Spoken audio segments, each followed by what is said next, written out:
Hello, everyone, and welcome to the official opening of the 2022 Globe Annual Meeting. And I'd like to welcome you all to this meeting that we're going to have over the next couple of days. On to the next slide, please. So, and of course, this meeting is being held virtually this year. As the two over the last 2 years were. But wherever you are from around the world, thank you for joining us for whatever time zone you are in, whether it's morning, afternoon, or evening. And what a wonderful group of people with diverse backgrounds, perspectives, and impacts on Globe that we have here with us. And whether you're a student, a teacher, a scientist, a GISN member, a STEM professional, a country coordinator, a US partner, a RCO member and staff, a DIS member and staff, data information systems, our tech folks and staff, or whether you're a Globe Observer staff member, whether you're a government point of contact, whether you're a US Embassy official, whether you are a GIO Globe implementation staff, whether you're one of our sponsors and their staff, so NSF, NOAA, or the Department of State,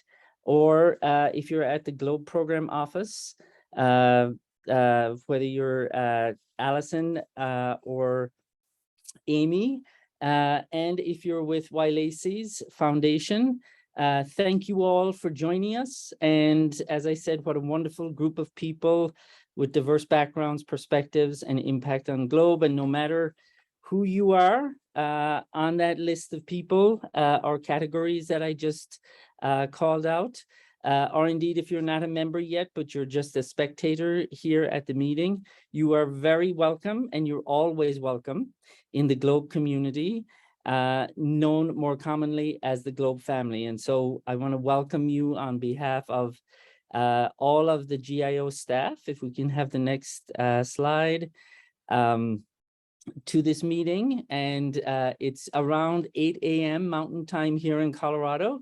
And as I said, I want to welcome you warmly on behalf of the Globe Implementation Office, with support from some other folks at UCP here in Boulder, Colorado, to the official opening of the Globe Annual Meeting. And as you know, organizing and running meetings like this take considerable time and effort from us here, but also from all of you. And so a thank you to the program sponsors, the Data Information Systems Group, the Globe Observer Group, for presenting at the meeting, to all of the RCOs. And we already had a meeting this morning with the country coordinators and the RCOs, and thanks to all who attended that. And to all of the other community members who will be presenting and sharing their great work over the next couple of days. Thank you, thank you, thank you for all of your effort and work. This year, we also have a new platform for the virtual meeting, and this was based on feedback that we received from the community last year and from our own staff here around some of the issues that we had with the platform last year. So we're using a new one this year called Pathable, and both Pathable and its staff have been easy to work with and have been very helpful. And as this is new for all of us, we do have some assistance. So if you're having any issues, click on the Need Help, Get Support link at the top of each page of the virtual platform, and that will get you some assistance very, very quickly to get you on board and into the system. So next slide, thank you. Over the course of the next 4 days or so, you're going to hear a lot about different and important updates about events, technology enhancements, innovations in different countries on implementing the program and here in the US. And many of these are presented by Globe community members. Over the next 45 minutes or so, I'll give a brief overview of what has happened in the program since the last virtual meeting last summer. we're going to see a short video of a new group of vloggers, which is a wonderful initiative for students that has been created in a collaboration between GIO and some of the social media team. And then we'll have a brief introduction to the sponsors, leading up to Alison Leitner, Globe Program Manager, sharing some highlights from the year as well. So that's a brief outline. So despite the continuing pandemic that we're all dealing with and coming to terms with living with the virus on a daily basis, Globe has continued its great work around the regions and in the GIO, the Data Information Systems and the Globe Observer groups. And here are some examples of that work, first in the regions. So if you were at the meeting already this morning, you heard some of this, but for those of you who weren't, I just wanted to bring you up to speed on some of the great work that's happening in each of the regions around the globe world. And so starting with the Africa region, I'm picking one highlight from each of the regions. And in the case of Africa, it's the water bodies intensive observation period, which was in May of this year. And this also involved, this IOP also involved working with and engaging elders in the region to look at the indigenous knowledge systems that are available and that can be used and help people to understand their local environment. It also had some cross-regional collaboration and communication, as well as sharing of information across the regions. The RCO in Africa collaborated and reported on the water body initiatives representing the entire region. And then during this time period, there was also increased data collaboration, or sorry, data contribution to the data system in the area of hydrosphere, because of course we're dealing with water bodies here. So a wonderful example of the work, and you can see some students there near a water location, taking some measurements and working with each other, and pretty amazing considering some of the challenges that we are facing globally as part of the pandemic, but wonderful to see this work continue. Next slide. So in Asia and Pacific, also some highlights, and this is under the research presentation events.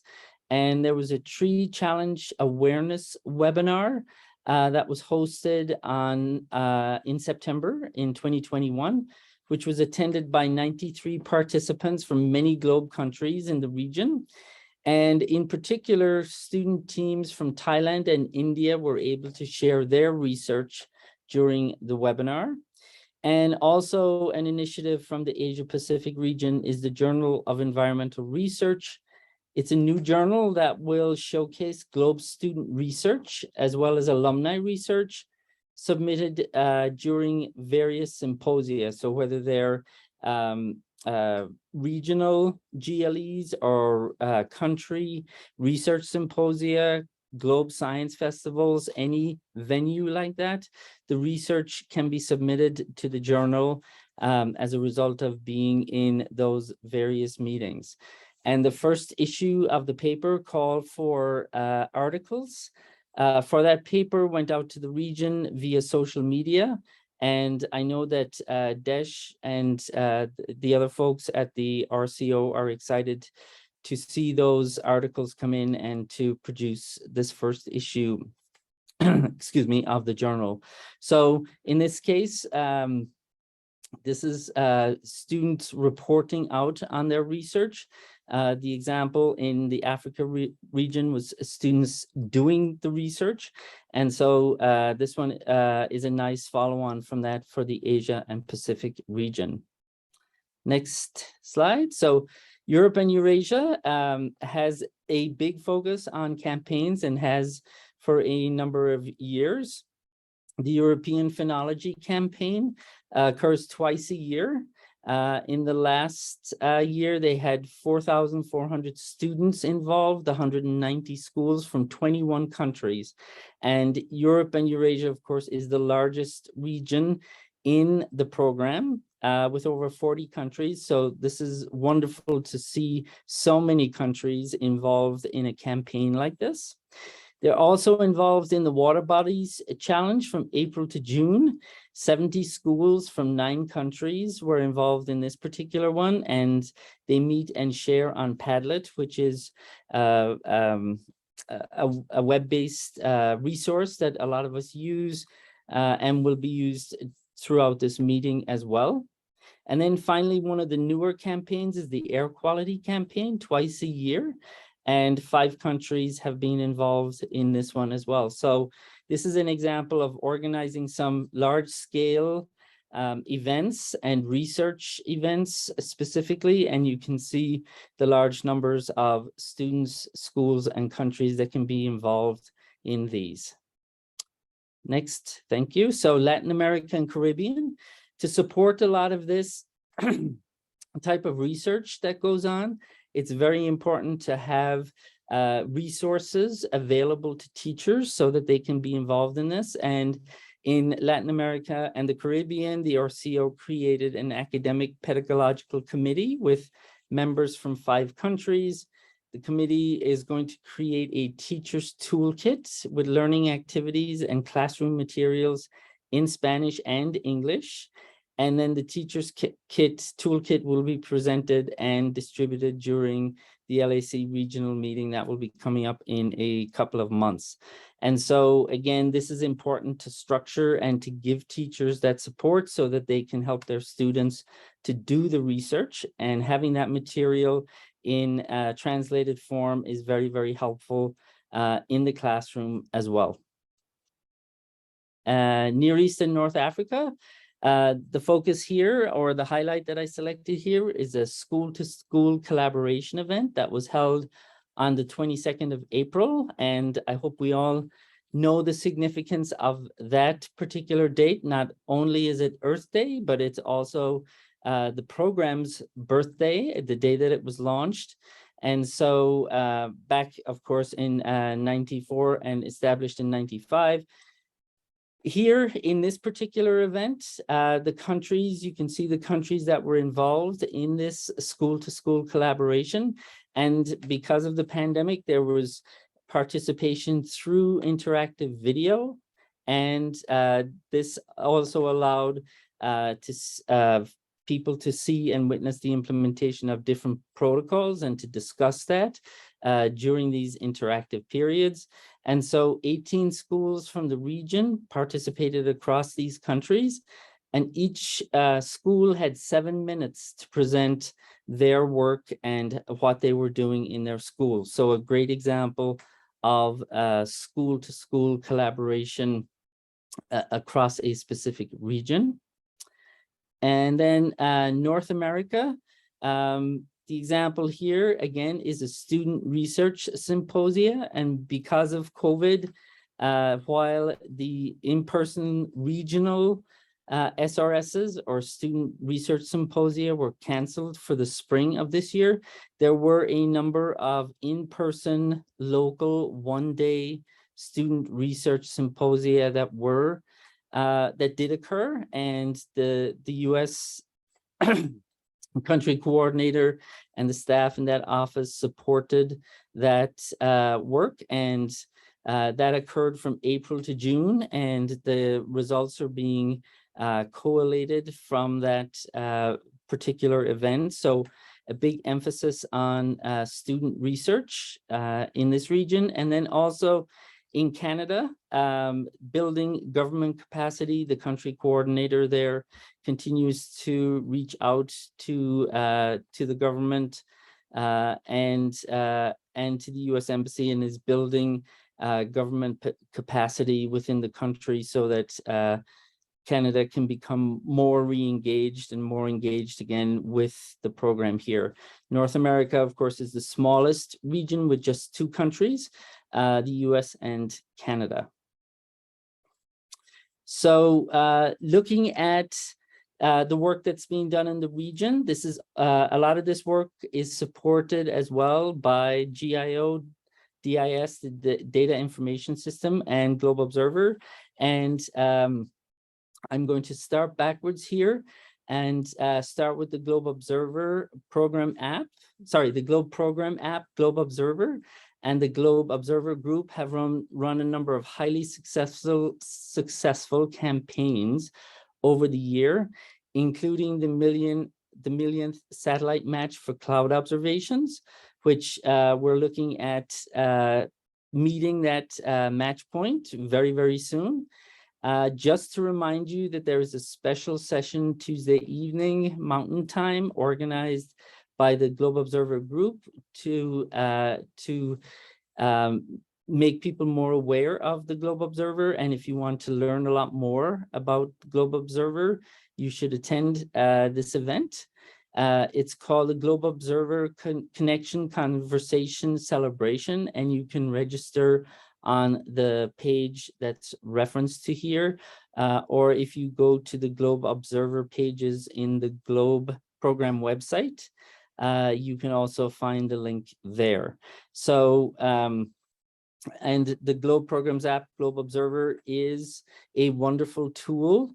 If you haven't downloaded that yet from either one of the Apple Store or the Android Store, you should go ahead and do that. And constant enhancements are being made to that by the Data Information Systems team, and they work with both Globe Observer Group and GIO to bring about enhancements to the app and to the website.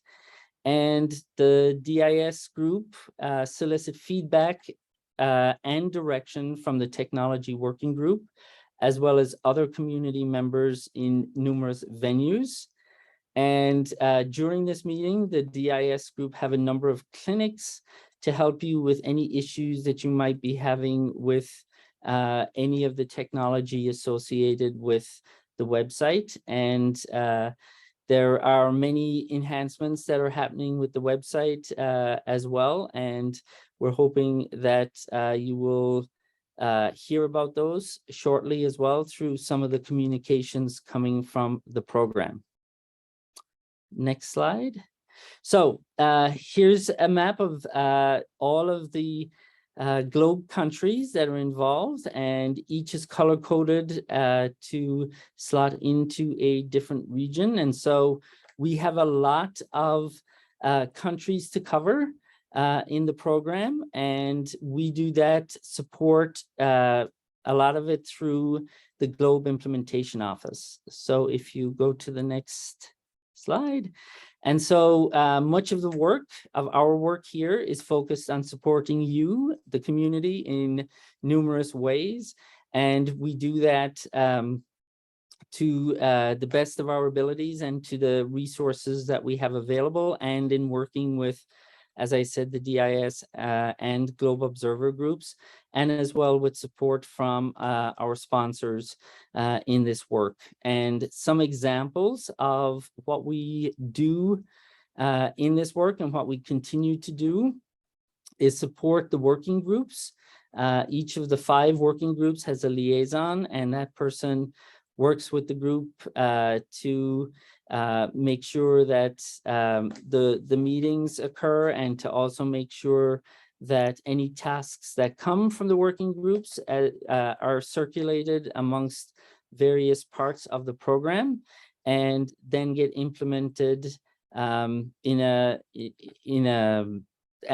make sure that they get implemented. We also support the STEM activation projects, which are NASA funded projects and which have a large number of US partners involved in those particular projects. And those projects are highlighted on the website, on the Globe website. And if you don't know about those particular projects, please let us know, and we can point you to where you can find information on those particular projects. We communicate regularly through the news brief, news items, social media, videos, video clips, and so on, to keep you aware and updated of what's happening in the program.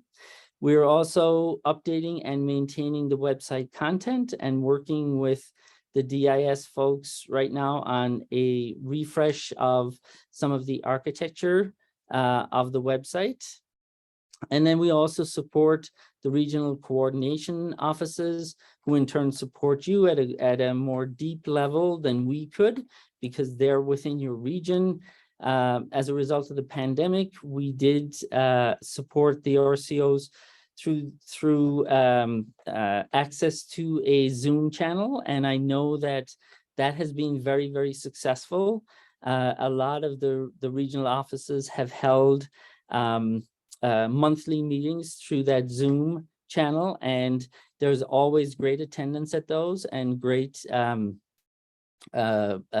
professional development and information sharing, as well as content on those Zooms. Oh, next slide.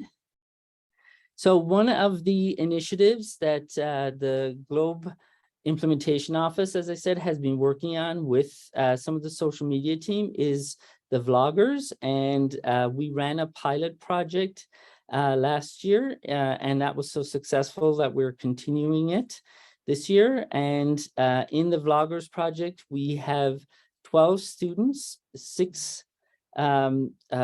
students from each of the 6 regions, 1 male, 1 female, typically, and these students for the year show what they are learning through Globe, with Globe, and in Globe, and the impact that it's having on them as a young person and as a student. So we have a short video of introduction of the new crop of vloggers right now.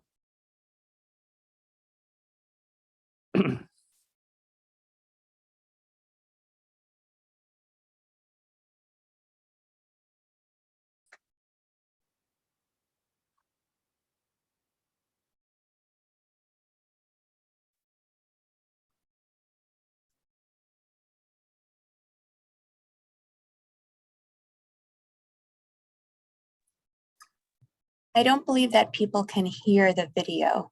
Yeah. Can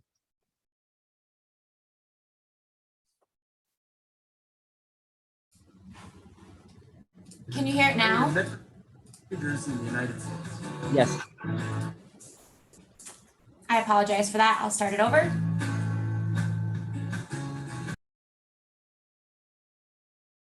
Now it's gone again.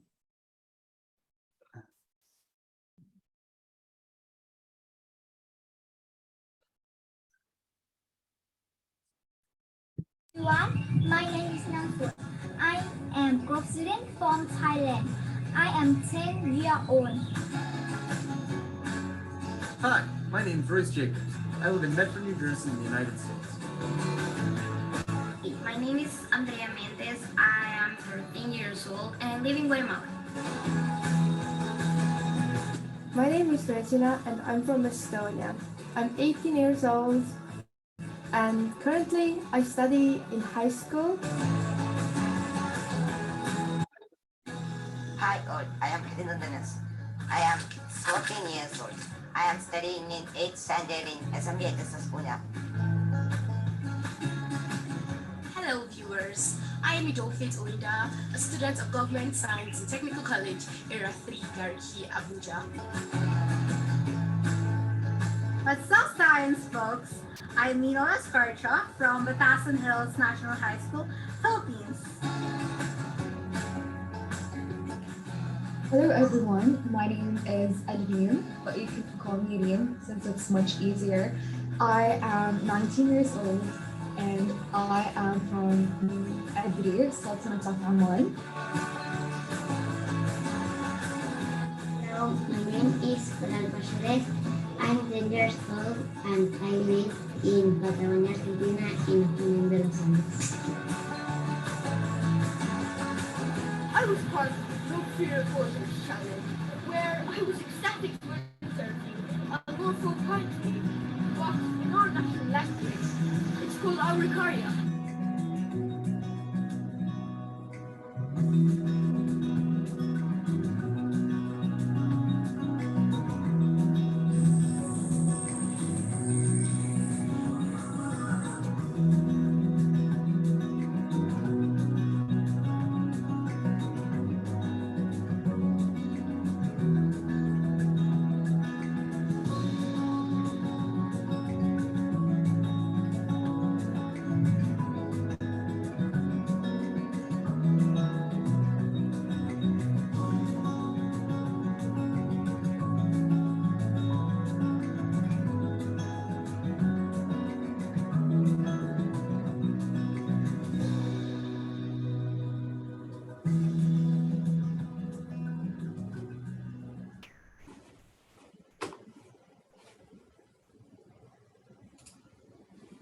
And what a wonderful, wonderful initiative the Vloggers is.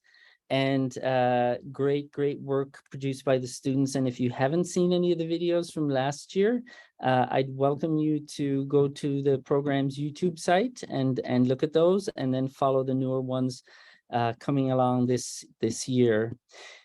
All of this work, all of the work that you do and all of the work that we do and everybody who's involved in the GLOBE program does would not be possible without our great group of sponsors that we have.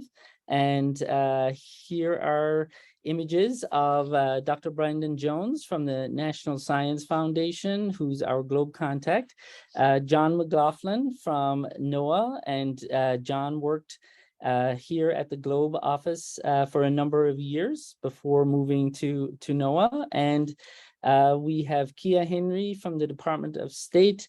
And Kia is back with us after a hiatus last year, and it's wonderful to have Kia back with us. And then our other sponsor is Dr. Allison Leitner, and Allison is our NASA GLOBE program manager, and she's based at NASA headquarters. And Allison is now going to continue with the session.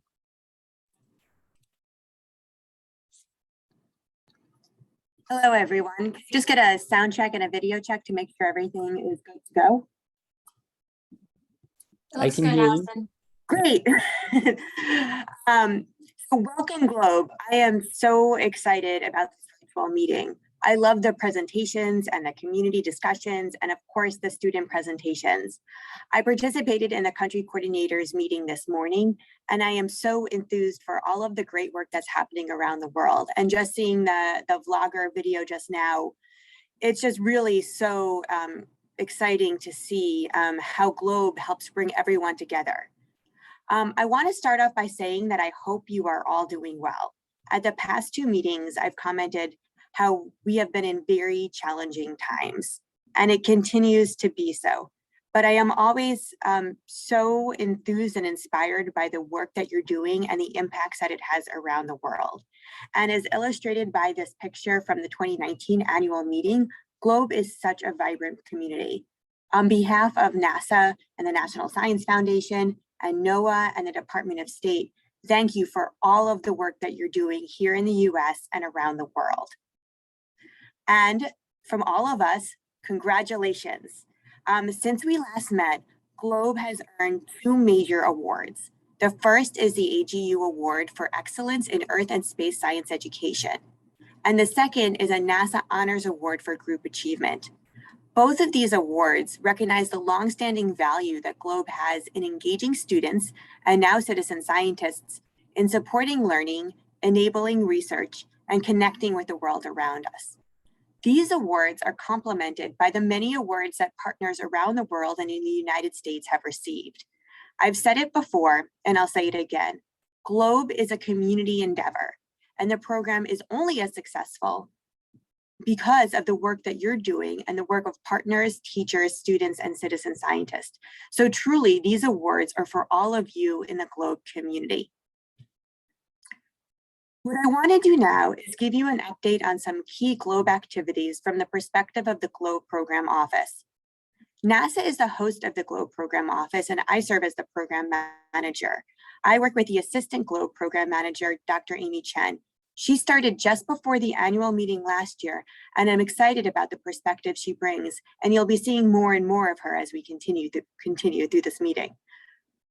The GLOBE Program Office leads policies and strategic decisions, manages a budget, provides connectivity to NASA missions and research, interfaces with the NASA International Office and other parts of NASA that support GLOBE, including SCI-Act and OSTEM, and works with our federal sponsors at NSF, NOAA, and the Department of State. The Program Office funds and provides oversight to the GLOBE Implementation Office, GIO, and the Data and Information Systems Team, DIS, or as many of you know them as SSAI. These in turn support the entire GLOBE community. You've just heard updates from Tony, and you'll be hearing additional ones throughout the meeting from GIO, DIS, the working groups, and partners. These activities that I'm going to be talking about are inspired and informed by the many ideas you've put forward at our annual meetings, regional meetings, working groups, and other gatherings and conversations over the years. However, I appreciate that it can be hard to know if and how your ideas have led to action, and I want to let you know that we are listening. Today, I'm going to update you on 3 topics happening under the auspices of the GLOBE Program Office: protocol deactivation, GLOBE processes, and a GLOBE education outcome evaluation. An underlying theme of all of these activities is to help strengthen how GLOBE operates in order to provide the greatest support possible for the GLOBE community. I'll start with protocol deactivation. The GLOBE program has over 50 protocols covering the atmosphere, biosphere, pedosphere, and hydrosphere. However, some protocols are not well utilized or have expensive or non-existing equipment. In order to make the best use of resources and create space to develop new protocols, we asked the Science Working Group to develop a list of protocols to recommend for deactivation. Last year, they presented on the criteria they developed related to science, education, implementation, and environmental awareness.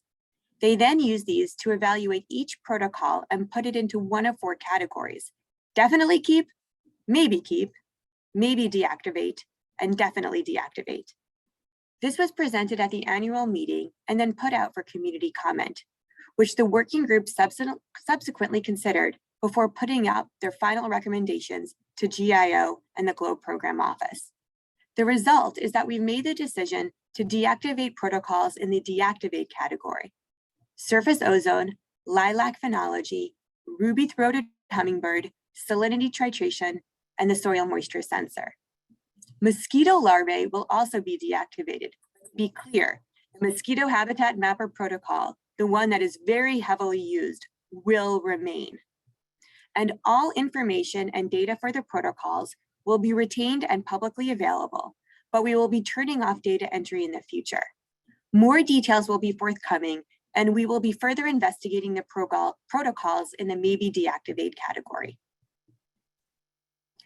We are also putting additional resources towards program coordination, which I admit does not sound very exciting, but is really important for smooth operations. As GLOBE has grown in the number of partners and has expanded its reach to citizen scientists, it has become increasingly complex. And this is great news, but it also creates additional things we have to consider in managing the program. And to address these challenges, we are bringing on some additional administrative support for these activities. We're also working to create new processes to make sure that the program documentation and program improvements, like moving protocol data entry from the GLOBE mobile data entry app into the GLOBE Observer app, are well coordinated, and that we've considered all of the programmatic angles before moving forward. And so, as I said, this is one of those kind of behind the scenes activities, but it's really important because it helps our infrastructure and in turn gives us more space to be able to listen and respond to community needs and to support the GLOBE community as a whole. The final item is GLOBE evaluation. During the first about 10 years of GLOBE, the federal sponsors were able to put significant resources to understanding the educational impact of the program, which demonstrated the value of enabling student learning about the environment. Since then, we haven't had consistent opportunities to do a program-wide education outcome evaluation. Through an unexpected opportunity this year, we have been able to direct resources to develop a program evaluation strategy. This is a first important step to informing the data we collect about the program and providing tools to partners to support evaluation. The ultimate goal of this activity is to collect evidence on GLOBE's impact on students, teachers, and partners that in turn can be used to inform prioritization of GLOBE resources, to inform and support GLOBE partner work, and to serve as an evidence base for GLOBE. This work complements the extensive work that is already being done by the GLOBE Evaluation Working Group, as well as the evaluation work that happens through many GLOBE partners. So with that, I'll conclude with a final thank you. I'm really looking forward to the next few days, and I really hope that you all have a productive meeting. This is one of my favorite meetings of the year, and I'm so excited to see and hear about all of the work that you are doing. Thank you. Great. Thank you, Allison, for that and for those updates. And as Allison mentioned, you will be hearing more about these in greater detail as they are rolled out for the deactivation, particularly of the protocols. And now we have some information for you on the social media aspect of this meeting. And as you are aware, social media is a great vehicle for getting out information about the program. And every year we do this at the opening to make sure that you are all aware of the various social media channels that you can use to show your engagement in the program, but also advertise it to people in your country and region.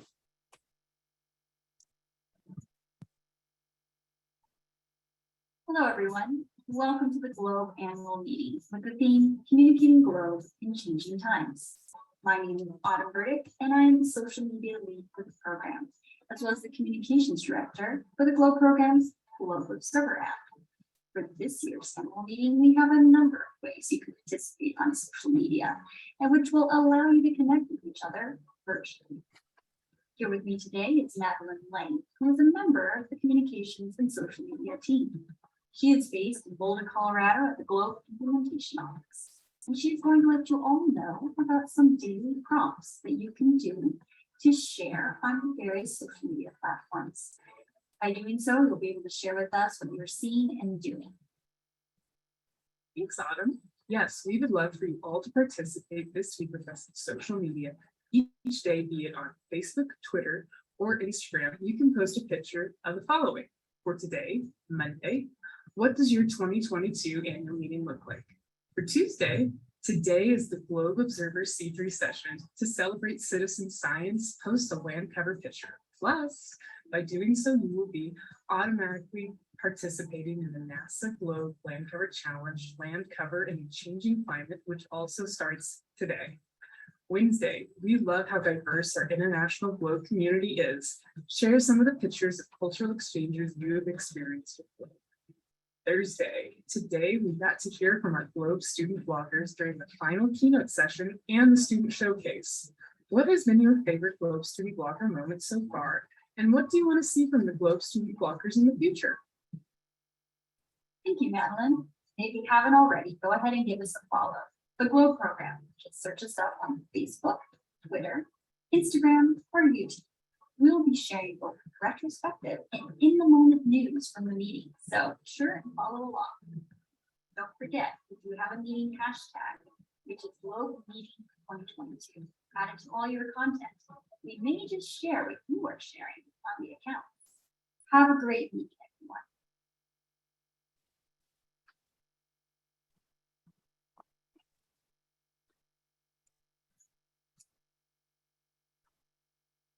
And now I'd like to introduce Grace Crane, who is going to share with you some meeting logistics. And Grace is one of the new members of the GIO staff, and it has been a wonderful addition to the staff and has been pivotal in this meeting and learning Pathable and teaching us all how to use it here at GIO. So thank you for that, Grace.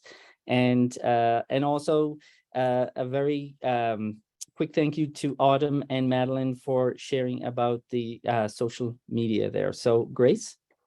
Thank you so much, Tony, and thank you, Allison, for the opening remarks, and of course, Autumn and Madeline for the social media.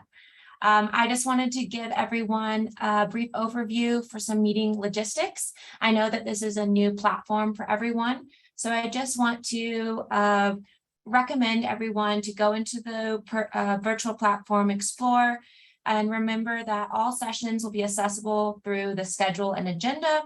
Please note that student agenda, items marked with student agenda are for students only. We recommend that you utilize the chat function within Zoom during each session. Now, during the webinars, there is a chat function within the virtual platform as well. And all sessions will have a captioning option within the virtual platform, and where you can select several languages, including Spanish, Portuguese, French, Arabic, Croatian, and Thai. We also would like to note that you can put on closed captioning for your Zoom meetings as well for an extra closed captioning option. Please also note that all recordings of the sessions will be available at the end of each day on the virtual platform. You'll be able to find those in the same way that you find the live session links. We encourage you all to submit questions to our sponsors for the sponsor Q&A panel that will take place, I believe, tomorrow. And you can find that question area on the sponsors representative page. And then, as I already mentioned, please just explore the virtual platform. There's a ton of information about different sessions, how to collect points and win prizes, and more. And we encourage you all to answer the question polls after each community and learning about protocol sessions. And of course, please check out the Globe Working Group report outs. And if you have any questions at all, please visit our resources, conduct, and facts page, or of course, reach out to the Globe meetings at ucar.edu. So thank you all so much. Welcome to the annual meeting and enjoy. And thank you, Grace, for those logistics. And we are actually, I think, very much on time, which is great here. And this session was slated for 45 minutes, and we are coming up to that right now. So we do have a break coming at this point, and we encourage you to during that break, as Grace said, to explore the Pathable website for the annual meeting to find out about some of the great sessions that are being offered. We do have 3 keynotes this year, 2 with NASA scientists, and 1 coming up at 9:15 Mountain Time, and that is with Yvonne Ivey. And then as well, we will have a second keynote later on in the week with Africa Flores, and then a very special keynote with a student panel on Thursday. And that's a very different kind of keynote for us, and we're trying something different this year. But as we're talking about communicating Globe, students are a key factor in that, and learning about how they communicate amongst their peers and with the other members of the Globe community is very important. So that will be a very interesting keynote, as well as the 2 others. So take this opportunity to explore the site, learn about how you can win prizes, and we have some great prizes available for people. So check that out in the gamification piece of the conference, which is also something new that we're trying this year, and it's possible because of Pathable that we're able to do that as well this year. So with that, I think we're going to take our break, and we will see you back here at 9:15 to hear from Yvonne Ivey and Transformation. She's with the Transformation to Open Science program at NASA, and we're very excited that she will be here to share her keynote presentation with us. So until then, see you at 9:15.